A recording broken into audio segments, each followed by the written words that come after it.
أفلم يسيروا في الأرض فينظروا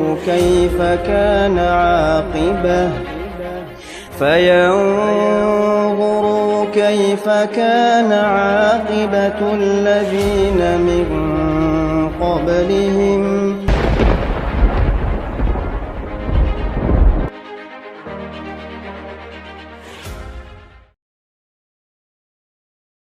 Dan malam ini kita akan membahas tentang alamul malaikati, alam seputar para malaikat. Ma'asyiral muslimin yang dimuliakan Allah Subhanahu wa taala, kita tahu bahwa Allah Subhanahu wa taala berfirman di dalam Al-Qur'anul Karim, wa yakhluqu ma la ta'lamun. Dan Allah Subhanahu wa taala telah menciptakan makhluk yang kalian tidak tahu. Kita sangat yakin bahwa Allah Subhanahu wa taala menciptakan banyak makhluk selain manusia, selain jin dan selain malaikat. Kita tidak tahu, wallahu a'lam. Tapi yang jelas bahwa kita harus yakin Allah Subhanahu wa taala menciptakan banyak makhluk yang kita tidak tahu. Karena Allah mengatakan wa yakhluqu ma la ta'lamun. Dan Allah menciptakan makhluk yang kalian tidak tahu. Maka salah satu makhluk yang tidak bisa kita lihat ciptaannya, tetapi mereka bisa kita rasakan keberadaannya, adalah para malaikat. Jadi malaikat adalah makhluk yang Allah Subhanahu wa taala ciptakan dan Allah Subhanahu wa taala perintahkan untuk senantiasa bersama manusia. Ma'asyiral muslimin yang dimuliakan Allah Subhanahu wa taala, ketika Allah Subhanahu wa taala menciptakan makhluk yang namanya jin, maka jin adalah makhluk yang pertama kali menghuni bumi ini sebelum manusia. Tetapi jin itu Allah Subhanahu wa taala berikan karakter berbeda dengan manusia. Kebanyakan mereka kufur kepada Allah, sehingga kehidupan mereka suka merusak bumi dan menumpahkan darah. Makanya ketika Allah Subhanahu wa taala menciptakan makhluk yang namanya Adam alaihi salatu wassalam, malaikat sempat mengatakan, ataj'alu fiha man yufsidu fiha wa yasfikud dima wa nahnu nusabbihu bihamdika wa nuqaddisu lak. Ya Rabb, apakah engkau akan menjadikan makhluk yang nanti akan merusak bumi dan menumpahkan darah? Kenapa malaikat ngomong seperti ini? Karena malaikat melihat kondisi jin sebelumnya. Makanya ketika Allah menciptakan Adam, dikiranya Adam itu sama dengan jin, akan merusak bumi, akan menumpahkan darah. Wa nahnu nusabbihu bihamdika wa nuqaddisu lak. Sementara kami ya Rabb, makhluk yang senantiasa bertasbih dan mujimu. Tapi Allah Subhanahu wa taala mengatakan, inni a'lamu ma la ta'lamun. Saya lebih paham dengan kalian. Ma'asyiral muslimin yang dimuliakan Allah Subhanahu wa taala, ketika Allah Subhanahu wa taala ciptakan Adam dan ditiupkan ruh, maka Allah Subhanahu wa taala berfirman, wa idz qala rabbuka lil malaikati isjudu li Adam fasajadu illa iblis. Dan ketika Rabbmu memerintahkan kepada para malaikat untuk sujud kepada Adam, maka seluruh malaikat sujud kecuali iblis. Aba wastakbara wa kana minal kafirin. Ketika malaikat sujud kepada Adam, maksudnya sujud ta'zim, bukan sujud ibadah. Karena sujud ibadah tidak boleh diberikan kecuali kepada Allah. Yang dimaksud sujud ta'zim itu sujud penghormatan. Malaikat hormat kepada Adam.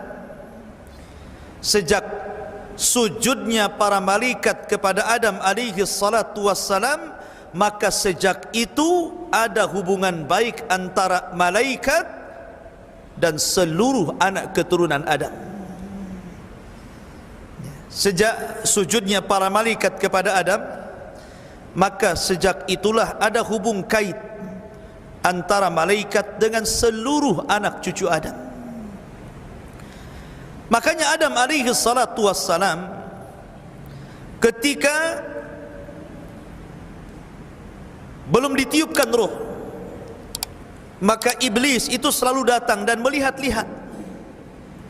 Terkadang iblis masuk ke telinganya Adam, terkadang masuk ke lubang hidungnya, karena belum ditiupkan roh, masih berupa patung keras.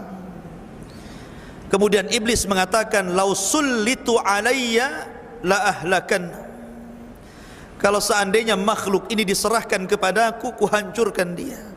Dan nampak hasadnya di sini. Belum lagi ditiupkan roh, iblis sudah hasad tuh sama Adam. Makanya kemudian ketika Allah Subhanahu wa taala meniupkan roh kepada Adam, Adam kemudian meminta bantuan kepada Allah Subhanahu wa taala karena lemahnya dia di hadapan iblis. Maka Allah Subhanahu wa taala menjanjikan kepada Adam, setiap lahir anak keturunan Adam, maka Allah Subhanahu wa taala akan mengutus malaikat untuk menjaga Bani Adam dari gangguan syaitan. Itu menunjukkan ada hubung kait. Makanya ketika Nabi Adam alaihi salatu wassalam meninggal dunia, seluruh anak-anak Adam kebingungan macam mana caranya memperlakukan jenazah Adam. Tidak ada yang tahu ini macam mana Adam meninggal ini, harus diapakan. Maka kemudian malaikat mencontohkan bagaimana caranya melakukan fardu kifayah.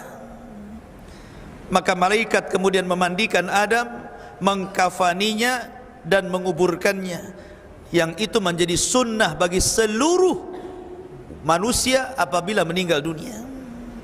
Dimandikan, dikafankan dan dikuburkan. Lah ketika Adam alaihi salatu wassalam, kemudian malaikat sujud kepada Adam alaihi salatu wassalam, kemudian selesai sujud, maka Allah Subhanahu wa taala berfirman kepada Adam, ya Adam, salim ilaihim. Wahai Adam, ucapkan salam kepada mereka para malaikat.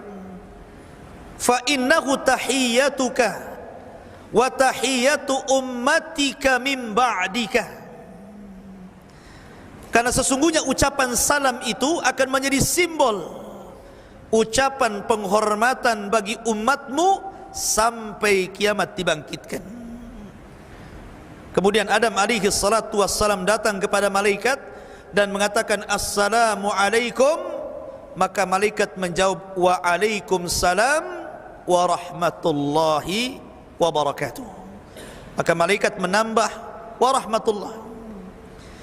Dan salam ini menjadi salam yang dianjurkan bagi seluruh orang yang beriman apabila bertemu dengan saudaranya, mengucapkan assalamualaikum, maka jawab waalaikumsalam warahmatullahi wabarakatuh.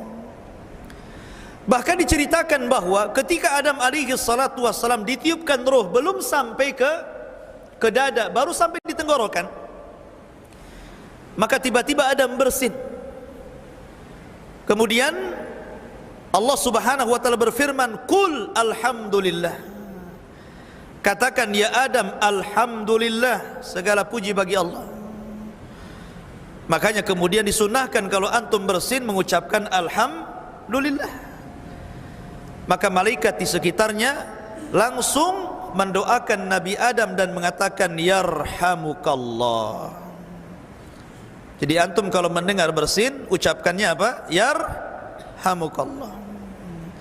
Lah dari cerita ini ikhwatu fiddin muliakan Allah Azza wa Jal, kita nampak ada hubung kait antara malaikat dengan Adam.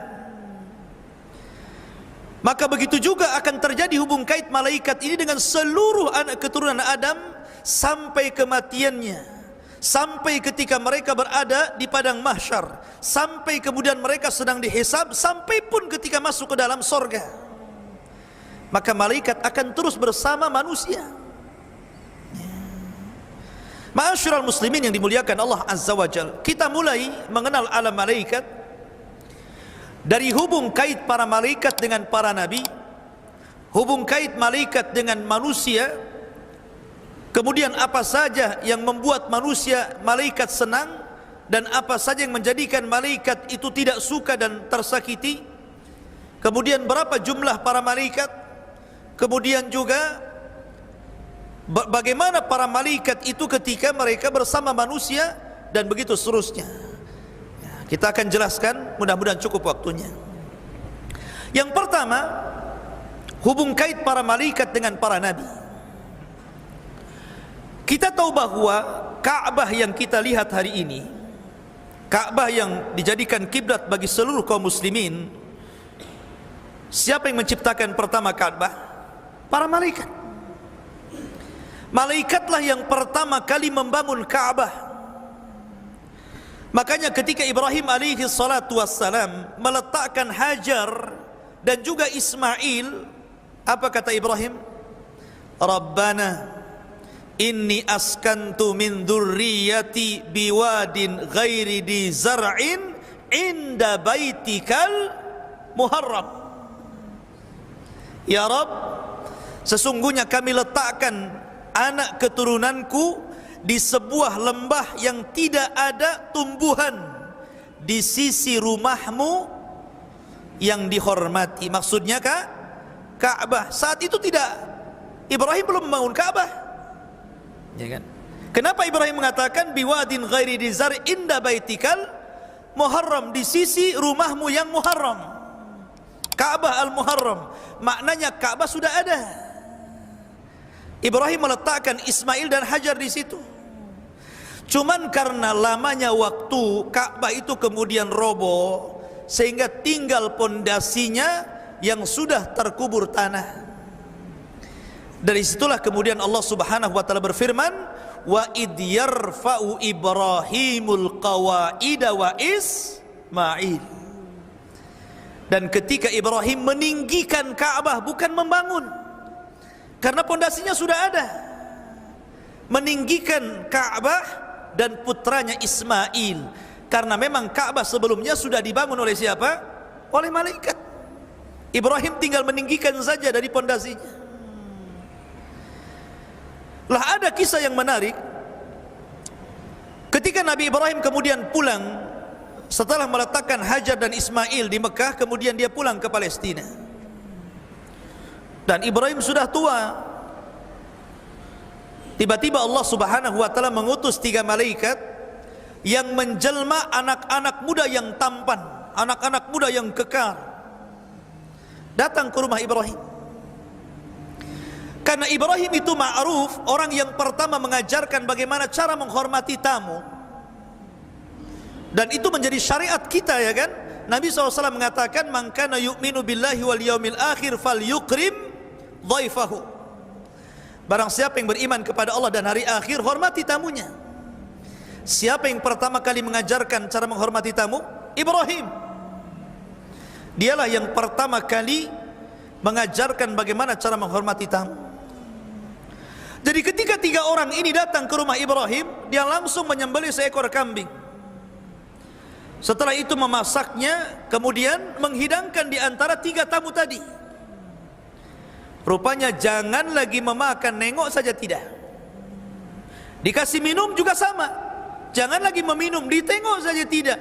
Malah tamu ini memperhatikan wajah Ibrahim. Jadi takutlah Ibrahim kalau ada tamu kayak gini. Coba saja antum ada tamu, antum suguhkan malah muka kita dilihat dia. Kasih minum, nengok kita gak takut. Jadi jangan-jangan penjahat kan begitu. Maka Ibrahim ketakutan, dia sudah tua, tamu ini muda-muda bisa saja melakukan kejahatan. Tapi kemudian belakangan Allah Subhanahu wa taala memberitahu bahwa 3 tamu itu adalah jelmaan dari Jibril kemudian Mikail dan Malakul Maut.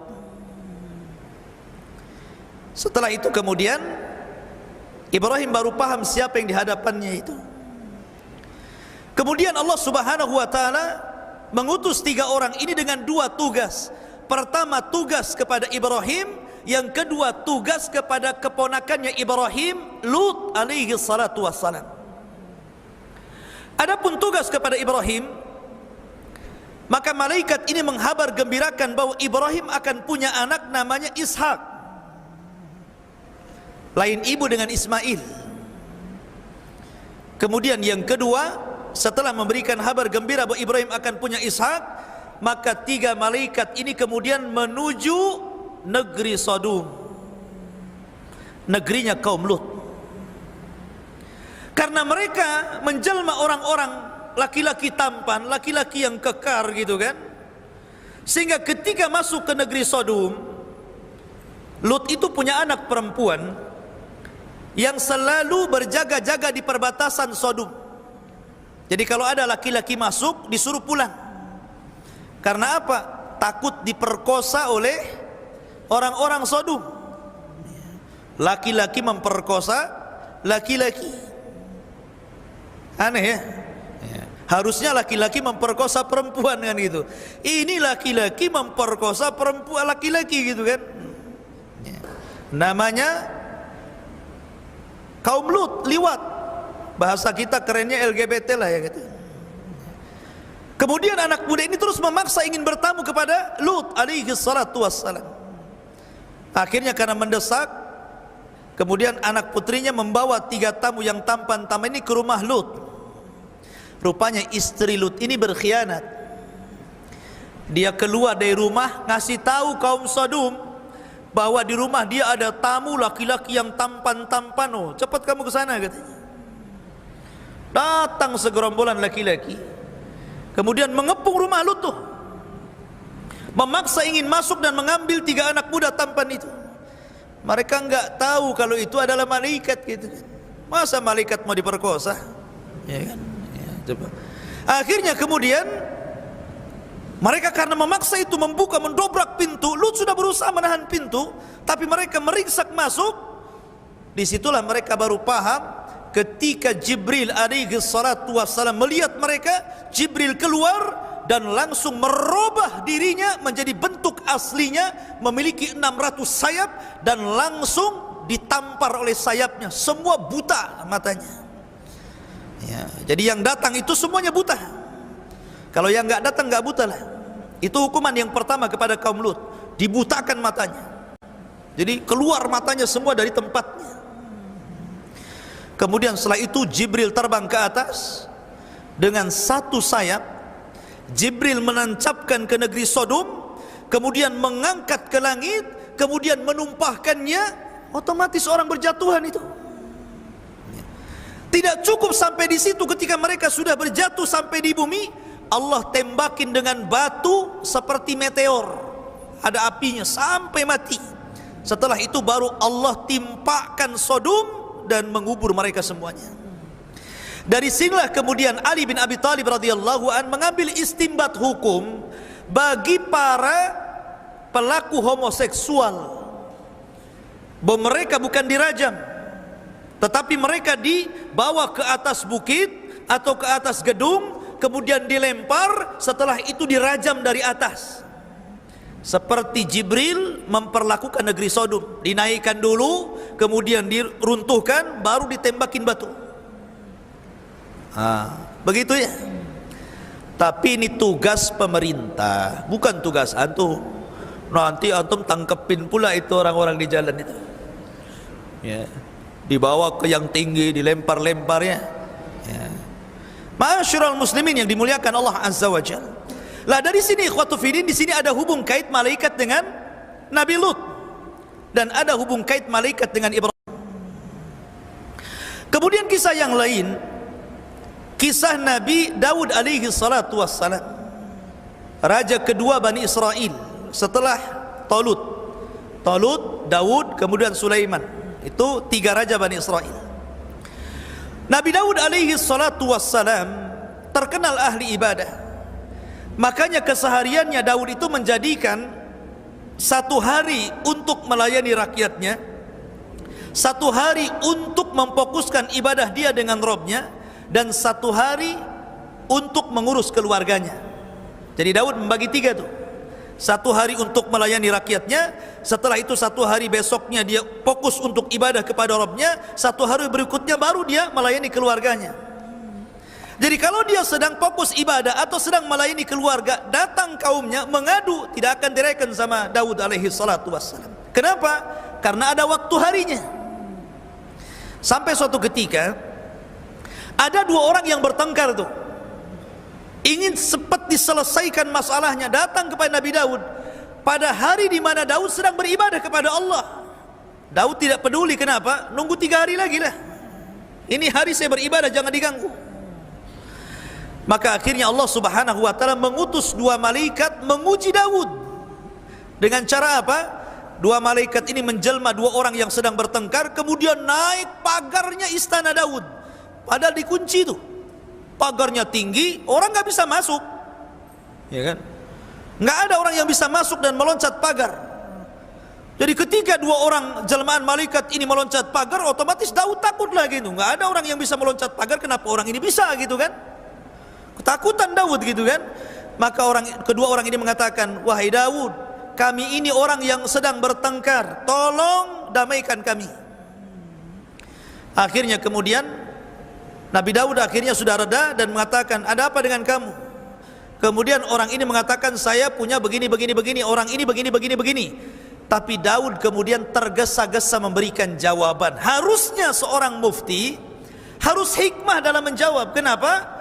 Karena ketika kita menjadi seorang hakim kemudian memutuskan perkara, tidak boleh sembarangan, sebab dampaknya nanti bahaya. Makanya harus hikmah. Hikmah itu terdiri daripada ilmu, kehati-hatian dan kelembutan. Itu namanya hikmah. Ya. Tetapi Daud tergesa-gesa, makanya Allah tegur ketika itu. Dari kejadian ini Daud sudah tidak membagi lagi harinya. Dia fokus untuk menjadi hakim yang adil kepada rakyatnya. Dari sini menunjukkan apa? Ada hubung kait malaikat dengan Nabi Daud alaihi salatu wassalam. Kemudian cerita berikutnya, cerita tentang kisah Maryam dan Zakaria.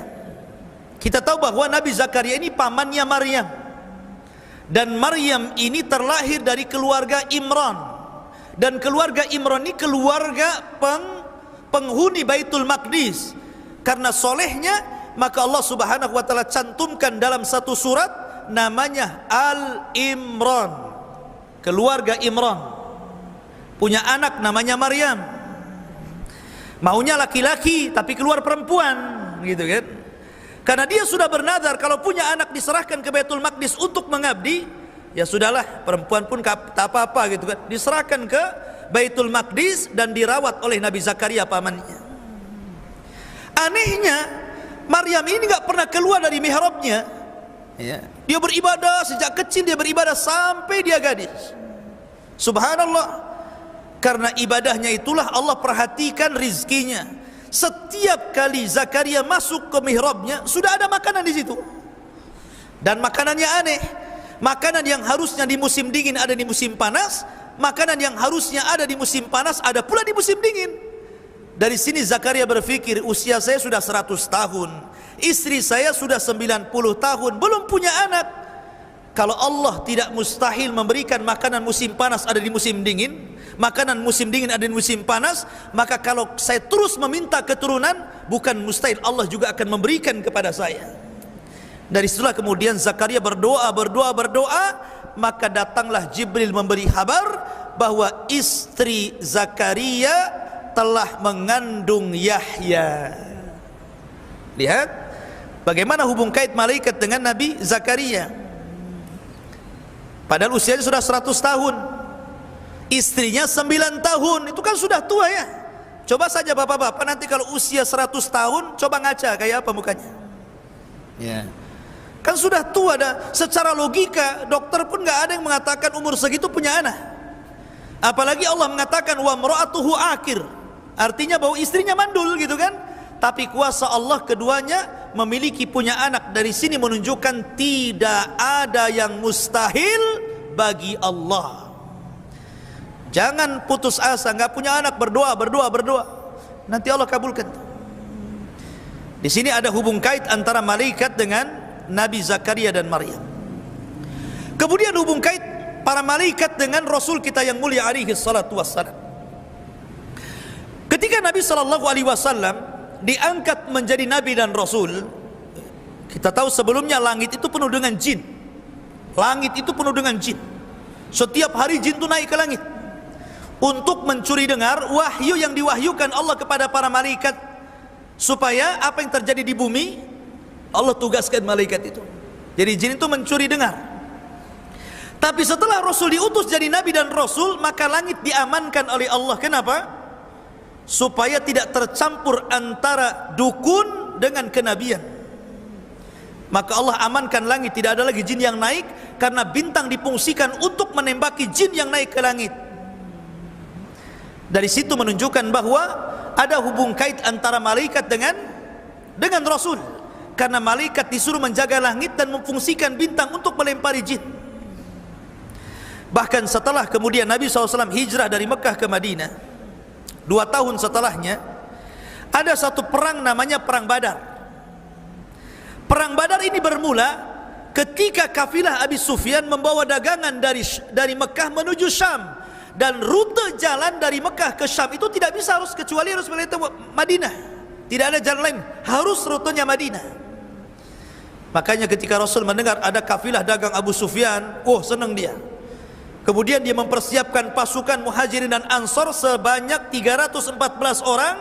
Kita akan merampas hartanya Abu Sufyan, karena mereka telah merampas harta kita di Mekah dulu. Berangkat yang 314 menghadang kafilah Abu Sufyan. Abu Sufyan cerdas. Dia mendengar bahwa mata-matanya melaporkan bahwa Rasul sudah membawa pasukan dan hendak merampas dagangannya. Segera dia mengutus orang untuk melaporkan kejadian kepada Abu Jahal yang ada di Mekah. Berangkat tuh ini, orangnya Abu Sufyan ini. Sampai di Mekah dikasih tahu Abu Jahal, marah Abu Jahal. Akhirnya mempersiapkan pasukan besar untuk melawan Nabi SAW. Berangkat 1000 pasukan dari Mekah, kemudian bertemu di Badar. Rasul adalah manusia sama seperti kita, Abdullah, hamba Allah. Kalau seandainya Rasul ada ketakutan, wajar gitu kan, karena ini perang perdana, jumlahnya 314 melawan 1000, nggak imbang kan begitu. Akhirnya kemudian Rasul berdoa di malam hari, istighatsah kepada Allah. Makanya Allah mengatakan, ittastaghitsuna rabbakum fastajaba lakum. Ketika Rasul beristighatsah kepada Allah di malam hari untuk kemenangan di besok hari, maka Allah kabulkan istighatsahnya dengan cara apa? Dengan cara ittastaghitsuna rabbakum fastajaba lakum anni mumiddukum bi alfin minal malaikah. Jibril sudah menghabarkan kepada Rasul bahwa akan turun 1000 malaikat menolong Rasul. Makanya Rasul langsung tersenyum dan mengatakan kepada Abu Bakar yang di sampingnya, absyir ya Abu Bakrin, berbahagialah Abu Bakar, Jibril memberitahu dia telah membawa 1000 malaikat. Nah, sekarang berapa jumlahnya? 1314 lawan 1000. Nah, kan? Kalau tadinya apa? 1000 lawan 314 kan itu. Sekarang berbalik, nggak imbang. Kaum muslimin 314 plus tentara malaikat 1000. Kemudian Allah janjikan dalam Al-Quran, in tattaqu wa tasbiru yumdidkum bi 3,000 minal malaikah. Tapi engkau ya Muhammad kalau mau bertakwa dan sabar, ku tambah 3000 lagi. Oh ya. Berapa jadinya? 4000 lagi. Ya kan? Makin gak imbang tuh ya. Dari malaikat 4000 plus 314 orang dari tentara Rasul melawan 1000. Pas peperangan, rupanya Allah tambah lagi bi 5,000 minal malaikah, 5.000 malaikat turun. Bayangkan ya. Menunjukkan bahwa ada hubung kait malaikat dengan Rasul ya. Sehingga Abu Sufyan yang menyaksikan peperangan itu minggat dari peperangan, kemudian dia lari ke Mekah, selamat dia. Dia cerita kepada Abu Lahab, sungguh aku melihat kepala-kepala pasukan kita melayang tanpa tahu siapa yang menebasnya. Melayang-layang kepalanya gitu kan. Ya. Malaikat. Karena Nabi SAW ketika membawa pasukan itu ada suara Aqdim Haizum, Aqdim Haizum, Aqdim majulah Haizum. Haizum itu maksudnya Jibril membawa kuda putih gitu kan. Sahabat belum mencabut pedang, kepala sudah melayang-layang. Bayangkan, kan aneh itu kan. Ini belum dicabut, kenapa kepalanya pada putus? Ya. Siapa yang memutuskan kepala? Malaikat. Ya. Makanya ikhwatu ini muliakan Allah Subhanahu wa taala. Ketika selesai perang, Abbas bin Abdul Muttalib itu salah satu tawanan Rasul karena dia belum masuk Islam. Ya. Dia ikut pada tentara orang Quraisy. Kena tangkap dia, jadi tawanan Rasul, diikat Abbas bin Abdul Muttalib, walaupun belakangan masuk Islam kan. Ditanya sama Rasul, siapa yang menawanmu? Sahabat yang di sampingnya, ana ya Rasulullah, kata Abbas, bukan kamu katanya. Yang menawanku adalah orang yang sangat kekar, membawa kuda putih dan pakaian putih, di tangannya pedang yang mengkilat. Kata Rasul, ya Abbas, innahul malaika. Wahai Abbas, itulah malaikat. Gitu kan? Menunjukkan apa? Ada hubung kait malaikat dengan Rasul. Ya. Itu namanya hubung kait para malaikat dengan para nabi. Kemudian ada hubung kait para malaikat dengan orang-orang yang beriman, karena tidak mesti dengan nabi. Malaikat juga ada hubung kait dengan orang-orang di luar para nabi. Contoh, ada seorang sahabat namanya Usaid ibn Hudhair. Usaid ibn Hudhair. Dia sedang baca Al-Quran, dia sholat malam, kemudian baca Al-Quran dikeraskan, di sampingnya anaknya sedang tidur, kemudian di sampingnya ada kuda yang sedang diikat. Setiap dia membaca Al-Quran, kuda ini ngamuk, bergerak-gerak gitu kan, meringkih-ringkih. Tapi kalau dia hentikan baca Qurannya, berhenti juga kuda itu. Dia baca lagi, ngamuk lagi kudanya.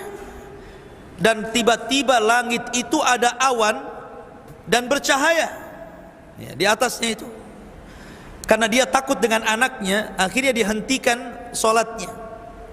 Kemudian besok harinya dia bercerita kepada Rasul dan mengatakan, ya Rasulullah, selama malam saya sholat malam, saya membaca Quran, terjadi begini-begini. Maka Rasul mengatakan, seandainya kau lanjutkan bacaan Quranmu, maka para malaikat akan turun dari langit dan menyaksikan bacaan.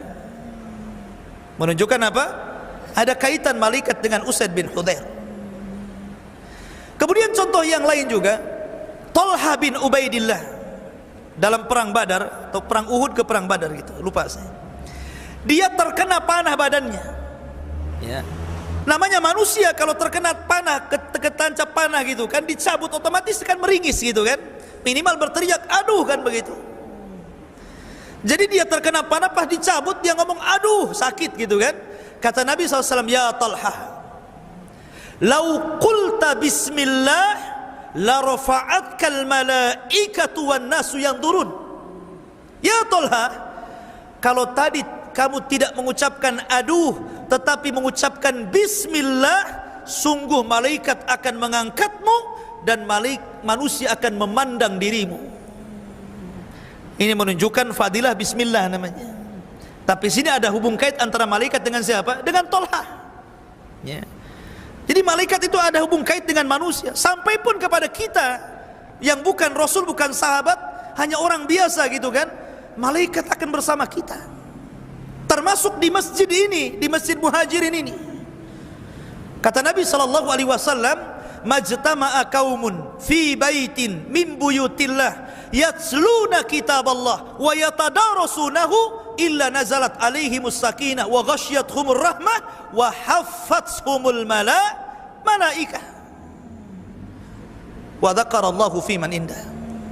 Siapa yang berkumpul di salah satu rumah dari rumah Allah, dibacakan Quran, dibacakan hadis Nabi, dipelajari Quran dan hadis Nabi tersebut, kecuali turun padanya rahmat dan ketenangan, wa haffathumul malaikah.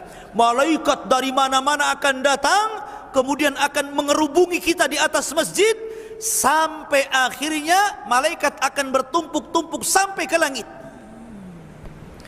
Dalam sebuah riwayat, malaikat yang paling ujung Ditanya sama Allah Subhanahu wa taala, bahasa kita, ngapain kau kumpul-kumpul di sini gitu, numpuk di sini nggak ada apa gitu maksudnya. Ya.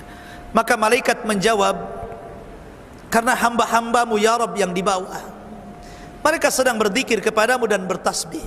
Kata Allah, "Madza yuridu ibadi?" Apa yang dikehendaki hambaku? Maka malaikat mengatakan, "Yuridunal jannah wa yakhafuna minan nar." Orang-orang itu sedang mengharap surga dan takut kepada neraka. Kenapa? Karena tujuan orang belajar itu, man salaka tariqan yaltamisu fihi ilman sahalallahu bihi tariqan ilal jannah. Itu tujuan orang belajar kan? Siapa yang meniti sebuah jalan, di sana ada ilmu agama, maka Allah mudahkan jalannya ke surga. Maka Allah mengatakan, aku kabulkan keinginan mereka dan aku amankan mereka dari adab Allah Subhanahu wa taala.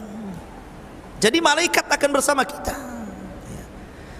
Bahkan apabila seseorang itu berwudu kemudian tidur, dalam sebuah riwayat Tirmidzi, maka malaikat yang di samping ketika kita tertidur pula selepas kita berwudu sebelum tidur, maka malaikat itu akan berdoa sepanjang malam sampai kita bangun. Doanya apa? Allahumma gfir lahu, Allahumma arhamhu. Ya Allah, ampuni dosa ini, orang ini. Ya Allah, rahmati orang ini. Coba, kan enak itu ya. Jadi kalau antum nanti pulang nih mau tidur nih, antum wudu dulu, ajak sama istri tidur dulu, wudu dulu, ayo wudu sama-sama, baru kemudian tidur. Maka selama kita tidur, di samping kita malaikat. Setiap kita berbolak-balik ke kanan ke kiri, setiap kita bergerak, maka malaikat akan mengatakan, ya Allah ampuni orang ini, ya Allah rahmati orang ini. Dan malaikat akan terus berdoa seperti itu sampai anda bangun. Nah, luar biasa gitu kan. Malaikat akan di samping kita itu. Kalau antum gak wudu, ya setan yang di sampingnya ya. Jadi ini fadilah malaikat akan bersama kita. Termasuk juga para malaikat itu akan menjaga kita. Makanya coba perhatikan. Coba seandainya antum malam ini jangan tidur di kamar, tidur di teras. Teras rumah antum di luar, antum tidur di situ ya. Kemudian antum bangun, ada nggak semut masuk telinga antum? Ada nggak tiba-tiba bangun kecoa di sini? Ada? Atau tiba-tiba ada lipan di sini, kok banyak lipan di telinga saya ini? Nggak ada kan? Nggak ada. Siapa yang menjaga? Siapa yang menjadikan semut tidak masuk ke lubang hidung? Siapa yang tidak menjadikan kecoa masuk ke telinga? Siapa yang tidak menjadikan lipan itu masuk ke mulut? Kata Mujahid, seorang tabi'in ahli tafsir, mengatakan, karena Allah mengutus malaikat untuk menjaga hamba-hambanya.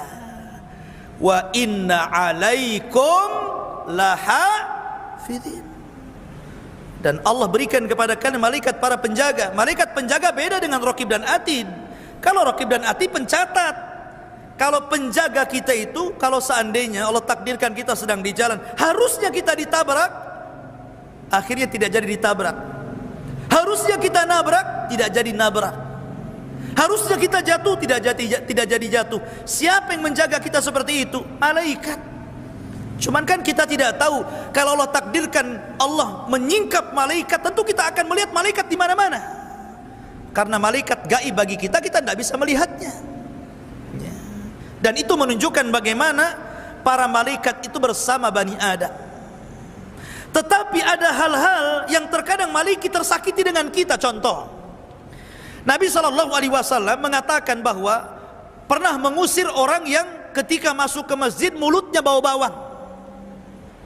Ya kan? Mungkin kalau zaman sekarang bau rokok lah ya. Kalau zaman dulu kan makan bawang mentah. Kalau sekarang kan jarang orang makan bawang mentah kan. Ya bau rokok lah. Makanya kalau para perokok anda yang belum bisa meninggalkan rokok, kalau masuk masjid jangan kumur-kumur dulu lah kan gitu, baru masuk gitu. Atau bawa minyak gitu. Tapi kan tidak bisa juga, tetap aja kan bau kan. Kenapa kemudian dilarang orang yang makan bawang masuk ke masjid? Ada alasannya kata Rasul. Fa innal malaikata tata'adza mimma yata'adza bihi banu Adam. Karena malaikat tersakiti dengan bau orang ini sebagaimana anak Adam tersakiti kalau ada di sampingnya. Coba saja, kalau antum sholat di samping antum ini sudah nggak mandi 5 tahun, 5 kali, ya, mungkin berapa hari gitu kan, nggak mandi, ya, ketiaknya nggak pernah dikasih Rexona, umpamanya kan. Mungkin antum mikir-mikir, gara-gara, nggak khusyuk antum, tersakiti kan dengan orang sebelah itu. Ya. Sebagaimana orang tersakiti kalau di sampingnya ada orang yang sangat bau, maka malaikat tersakiti juga dengan orang yang bau itu, menunjukkan bahwa malaikat tersakiti dengan Bani Adam. 2. Ketika malaikat Jibril hendak masuk ke rumah Rasul, tiba-tiba nggak mau masuk. Rasul mengatakan, ya Jibril, udkhul, masuk. Jibril nggak mau. Rupanya alasannya karena di rumah Rasul itu ada tirai Aisyah, ada gambar makhluk yang bernyawa di situ. Kemudian oleh Jibril diisyaratkan ke gambar itu, oleh Rasul diambil gambarnya, digulung-gulung kemudian dibuang. Maka Jibril mengatakan, aku tidak mau masuk karena di rumahmu ada gambar yang bernyawa. Kalau kau mau potong kepalanya, atau kalau kau mau jadikan dia alas dan dihinakan di sana. Menunjukkan malaikat tersakiti dengan gambar kan, dengan gambar yang bernyawa maksudnya, ya. Ataupun tersakiti dengan orang yang memelihara anjing, malaikat rahmat tidak akan masuk. Termasuk rumah yang banyak patungnya, malaikat juga tersakiti di situ, ya. Lah di situ ikhwatu fillah menunjukkan bahwa malaikat pun tersakiti dengan anak Adam. Sebagaimana juga malaikat sangat senang apabila ada anak Adam yang beriman, bertakwa dan beribadah kepada Allah Subhanahu wa taala. Malaikat senang. Malaikat sangat senang sehingga malaikat akan terus menjaganya. Ma'asyiral muslimin yang dimuliakan Allah Subhanahu wa taala. Kemudian juga para malaikat ikhwatu fillah dimuliakan Allah Subhanahu wa taala memiliki jumlah yang banyak. Jumlah mereka tidak bisa dihitung dengan jari, dengan kalkulator, dengan apapun alat yang bisa menghitung. Malaikat tidak bisa terhitung, saking banyaknya. Dan itu dilihat oleh Rasul ketika Rasul Mi'raj ke langit, kemudian sampai di satu tempat namanya Baitul Ma'mur. Baitul Ma'mur itu Ka'bahnya para malaikat. Setiap hari 70.000 malaikat tawaf di Baitul Ma'mur. Kalau Ka'bahnya manusia ya Ka'bah di Mekah, kalau Ka'bahnya malaikat namanya Baitul Ma'mur. Kata Ibnu Katsir, Ka'bahnya malaikat itu sejajar dengan Ka'bahnya manusia di bumi. Jadi kalau jatuh menimpa Ka'bah yang ada di bumi, sejajar, ya. Menunjukkan bahwa mereka punya Ka'bah. Lah Rasul ketika Mi'raj melihat setiap hari ada 70.000 malaikat tawaf, habis itu keluar dan tidak kembali. Ada yang mengatakan diwafatkan. Jadi hidupnya satu hari saja diciptakan 70.000, masuk ke Baitul Ma'mur tawaf, habis itu diwafatkan. Ada yang mengatakan entah kemana perginya. Kemudian masuk lagi malaikat yang baru dengan jumlah yang sama. Hari itu juga keluar, besoknya masuk lagi dengan jumlah yang sama. Hari itu keluar, kemudian besoknya malaikat baru dengan jumlah yang sama. Begitu setiap hari. Coba Anda bayangkan berapa tuh jumlahnya tuh. Makanya Rasul mengatakan setiap satu jengkal di langit itu ada malaikat yang sedang menata saf dalam rangka beribadah kepada Allah Azza wa Jalla. Jumlah mereka banyak, ya kan?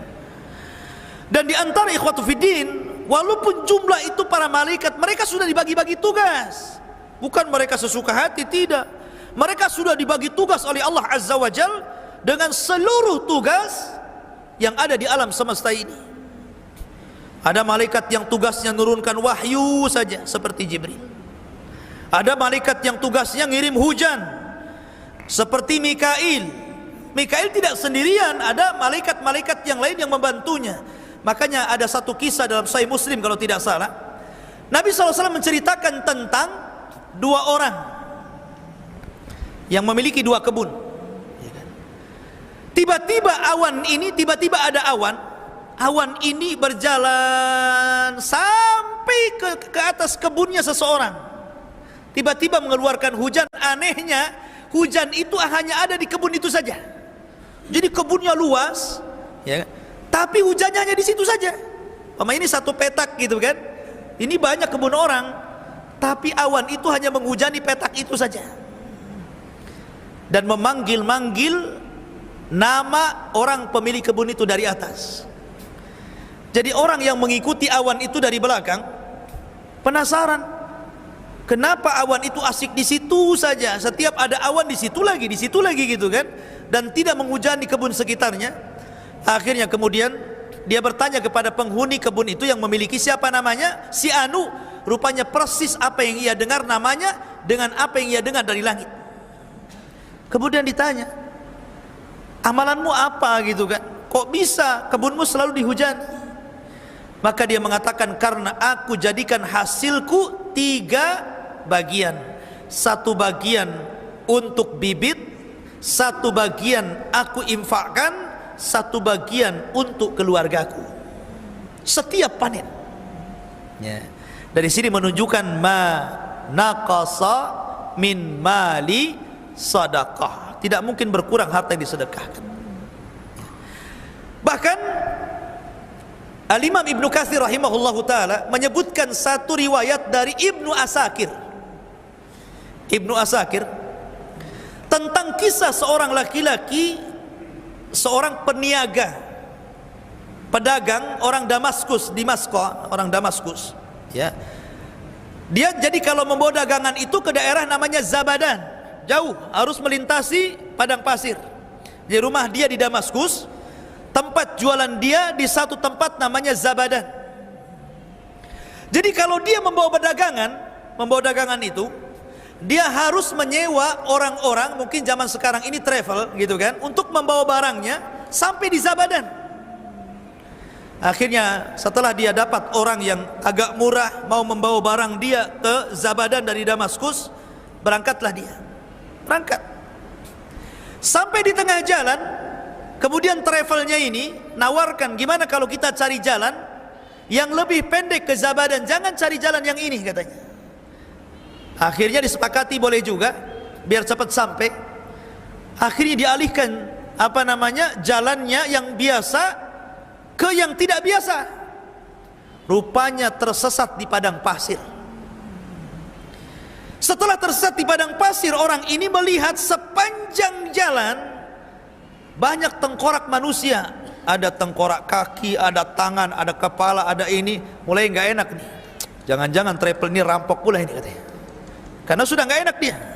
Kok banyak mayat manusia di sini? Ya. Akhirnya betul, tiba-tiba dihentikan sama travelnya itu. Kemudian travel ini langsung membawa pedang, diacungkan. Mungkin kamu sudah tahu siapa saya. Oh, rupanya betul nih travel rampok ini kan. Mungkin sudah tahu kamu siapa saya. Rupanya orang gila. Orang gila sekarang kan banyak itu ngejar-ngejar ustadz tuh. Ya kan?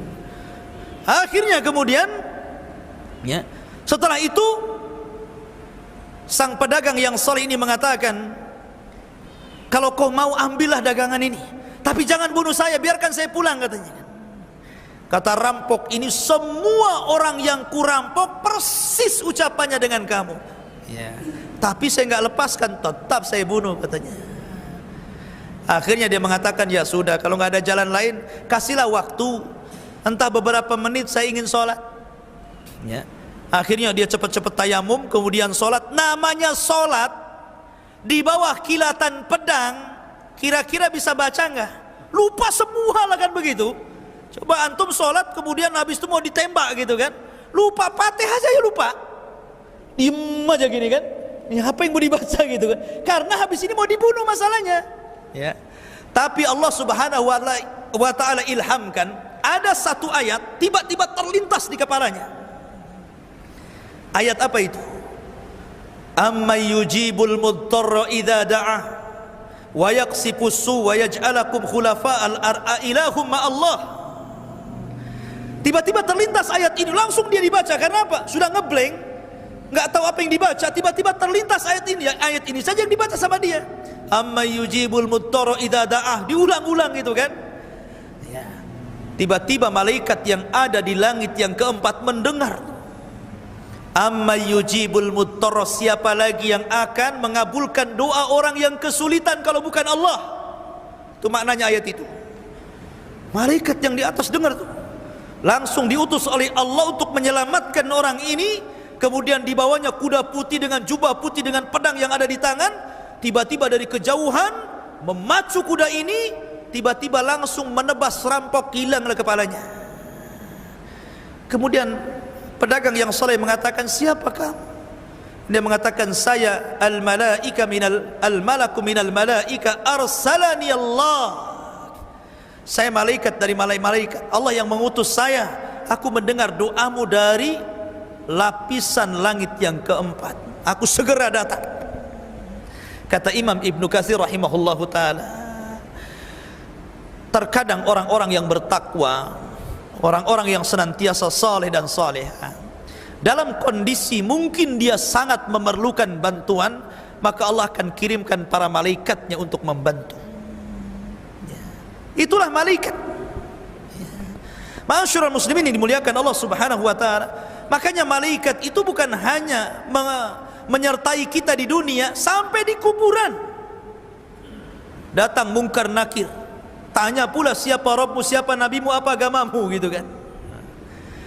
Kemudian di padang mahsyar, malaikat itu akan menjadi sa'ikun wa syahid. Dalam Al-Quran itu akan mengarahkan tempat orang-orang yang beriman sesuai dengan tempat yang nyaman bagi dia. Ketika orang kafir lari ke sana ke sini dan mengatakan, ya wailana man ba'atsana mim marqadina, celaka kami, siapa yang membangunkan kami dari tidur kami? Orang-orang yang beriman diarahkan sama malaikat ke sini, tempat kamu di sini. Sa'ikun wa syahid, kata Allah, akan menjadi penunjuk jalan dan saksi, ya. Dan orang-orang yang beriman akan dikumpulkan dengan keluarganya. Walladzina amanu wattaba'athum dzurriyyatuhum biimanin alhaqna bihim dzurriyyatuhum. Ketika mereka masuk surga, malaikat sudah berada di pintu-pintu surga. Salamun alaikum bima sabartum fa ni'ma uqbaddar, kata malaikat. Keselamatan bagi kalian karena kesabaran kalian di dunia, masuklah dengan selamat, ya kan? Jadi malaikat akan menemani sampai ke surga. Itulah hubung kait malaikat dengan manusia. Dan malaikat bisa kita rasakan, bukan kita tidak bisa merasakan. Jadi kalau ada kemudian perasaan-perasaan ingin ibadah, giat ngaji, ingin melangkahkan ke pengajian, itu hakikatnya dorongan ini dari malaikat. Atau ada orang-orang yang ingin hijrah, kan sekarang kan sibuk-sibuk tuh bahasa hijrah gitu kan. Hijrah, ingin hijrah gitu. Siapa yang mendorong dia ingin hijrah? Malaikat, ya. Hijrah, ingin hijrah dari yang tadinya maksiat jadi taat, yang tadinya tidak berhijab jadi berhijab, yang tadinya nggak pernah ngaji rajin ngaji. Siapa yang mendorong hijrah itu? Malaikat yang mendorong hijrah itu. Jadi ini keberadaan malaikat sama dengan keberadaan setan, kita bisa rasakan. Maka dari sini alamul malaika kita harus yakin, karena satu di antara rukun iman al-imanu bil malaikah. Kalau anda kufur dengan malaikat, kafir anda, telah mengingkari Quran dan sunnah Nabi SAW. Wallahu a'lam.